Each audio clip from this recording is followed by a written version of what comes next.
დღეს მსოფლიოში დიქტატორები მიდიან, კი არ მოდიან. ეს განცხადება საქართველოს მეხუთე პრეზიდენტმა ევროსკოპთან გააკეთა, რომელსაც ბრიუსელში მან ვრცელი ინტერვიუ მისცა. სალომე ზურაბიშვილმა მსოფლიოში მიმდინარე პროცესებზე და ასევე საქართველოში არსებულ ვითარებაზეც ისაუბრა. მეხუთე პრეზიდენტი ბრიუსელში იმყოფება, სადაც ფორუმზე დემოკრატიის ფარი სიტყვითაც გამოვიდა.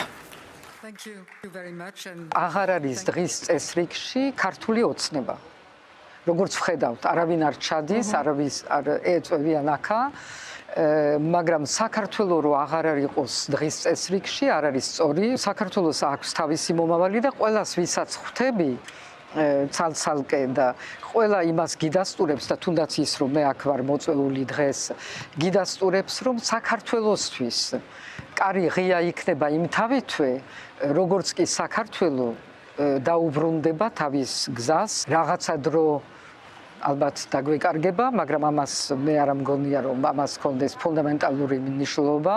მთავარი ის არის რომ ჩვენ არ მივცეთ საშუალება ქართულ ოცნებას, რომ საბოლოოდ რუსეთის მითითებით დაგვაკარგინოს ის გზა, რაც არის ჩვენი გზა. ჩვენც ვნახეთ საქართველოში რამდენად რეაგირებს მოსახლეობა იმაზე თუ რა ხდება სხვადასხვა ქვეყნებში, სადაც რომელიმე დიქტატორი მიდის ხან ჰაერით მიყავთ და ხან როგორ. და დღეს ძალიან დიდი გულშემატკივრობა არის ჯერ ერთი და დიდი ყურადღება იმის მიმართ თუ რა ხდება ირანში.